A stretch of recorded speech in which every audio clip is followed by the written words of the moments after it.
அனைவருக்கும் வணக்கம். தெய்வீக பலன்கள் சேனல் சார்பாக தங்களை அன்புடன் வரவேற்கிறோம். இன்று நம் காணொளியில் காண விரும்புவது கடும் பசி கொண்ட இறைவனின் பசியை தீர்த்த ஒரு ஏழையின் உண்மை கதையை பற்றி இந்த காணொளியில் விரிவாக பார்க்கலாம். வாருங்கள் காணொளிக்கு செல்லலாம். பழனிமலை முருகன் கோயிலில் தண்டாயுதபாணி மக்கள் அனைவரும் அருள்பாலித்து கொண்டு இருக்கிறார். அந்த ஊரை சுற்றி பெரும் செல்வந்தர்கள் ஏராளமானவர் இருந்தனர். அப்படி ஒவ்வொரு செல்வந்தர்களும் ஒவ்வொன்றையும் காணிக்கையாக முருகப்பெருமானுக்கு கொடுக்கும் வழக்கத்தை கொண்டிருந்தனர். அப்படி ஒரு செல்வந்தர்களுள் ஒருவர் தர்மலிங்கம் என்பவர்.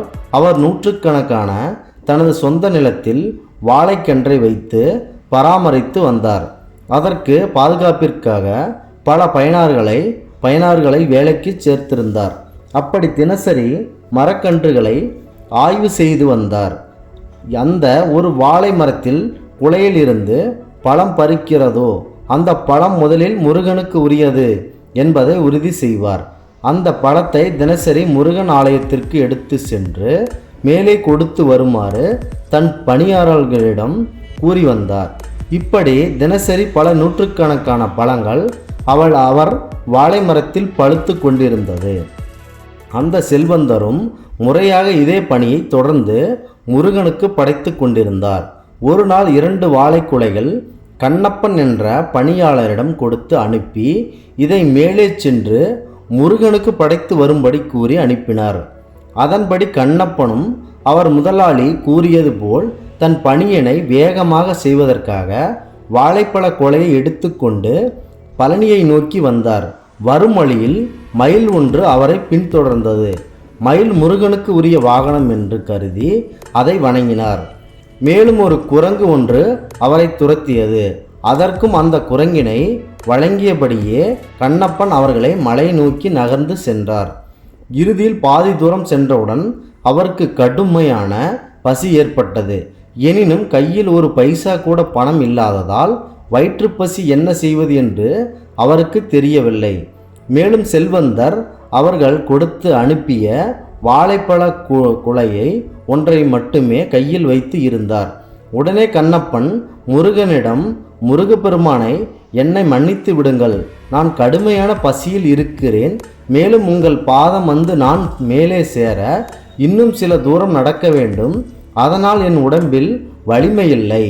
எனவே எங்கள் செல்வந்தர் கொடுத்து அனுப்பிய வாழைப்பழத்தை அதில் 2 நான் சாப்பிட்டு விடுகிறேன். என்னை மன்னித்து விடுங்கள், தவறாக நினைக்க வேண்டாம் என்று முருகப்பெருமானிடம் மனதில் வேண்டிக் கொண்டார். மேலும் பொறுமையாக அந்த 2 பழத்தினை சாப்பிட்டு முடித்துவிட்டு வேகமாக முருகனை நோக்கி மேலே படிகள் ஏறினார். அப்போது அவர் பணியில் ஏறும்போது காலில் ஒரு இரும்பு ஆணி குத்தி இரத்தம் வழிந்து ஓடியது.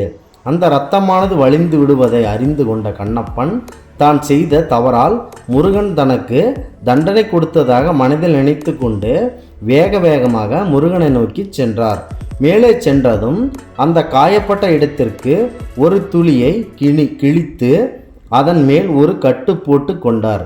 மேலும் பரம்பொருள் முருகப்பெருமான் அவர்களை பார்த்ததும், முதலில் இறைவனை என்னை மன்னித்து விடுங்கள், நான் பசியால் செய்த தவறுக்காக இந்த தண்டனை எனக்கு வழங்கி உள்ளீர்கள். இந்த தண்டனையை நான் ஏற்றுக்கொள்கிறேன். என்னை மன்னித்து விடுங்கள். இது போன்ற தவறை நான் இனிமேல் என் வாழ்க்கையில் என்றைக்கும் செய்ய மாட்டேன் என்று அந்த கண்ணப்பன் போன்றவர் முருகனை வேண்டிக் கொள்கிறார்.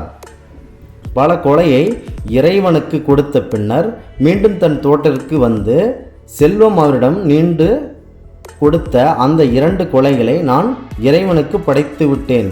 வரும் வழியில் காலில் ஆணி குத்தி இரத்தம் வழிந்து ஓடியதால் அதனால் நான் ரொம்ப நீண்ட நேரம் ஆகிவிட்டது. எனவே என்னை மன்னித்து விடுங்கள் ஐயா என்று கூறினார். சரி, சென்று உன் வேலையை பாருங்கள் என்று அந்த செல்வந்தர் அவரிடம் கூறினார். செல்வந்தர் இரவு வேளையில் உறங்கிய போது அவரின் கனவில் முருகப்பெருமான் அவர்கள் தோன்றினார். செல்வந்தரை, இன்றைக்கு எனக்கு கடுமையான பசி ஏற்பட்டது. எனவே என் வயிற்று பசிக்கு ஆள் யாரும் இல்லை என்று நான் மிகவும் சிரமப்பட்டேன். எனவே சரியான நேரத்தில் நீங்கள் எனக்கு கொடுத்து அனுப்பிய கண்ணப்பனிடம் 2 பழங்களை என்னுடைய பசியை தீர்த்தது என்று அவர் உதிர, அதாவது இரத்தம் வழிந்தோடிய கால்களுடன் அதையும் பொருட்படுத்தாமல் என்னை நோக்கி மேலே அவன் வந்தான், ஓடோடி வந்தான். அவனது இரத்தம் வழிந்தோடிய போது அவனை நோக்கி நான் கீழே வந்தேன். அவன் இருக்கும் இடத்தில் நான் அமர்ந்தேன். அதாவது அவன் உதிரத்தில் என்னுடைய பசியையும் என்னுடைய மனதையும் குளிமைப்படுத்தினான் என்று முருகப்பெருமான் கூறினார்.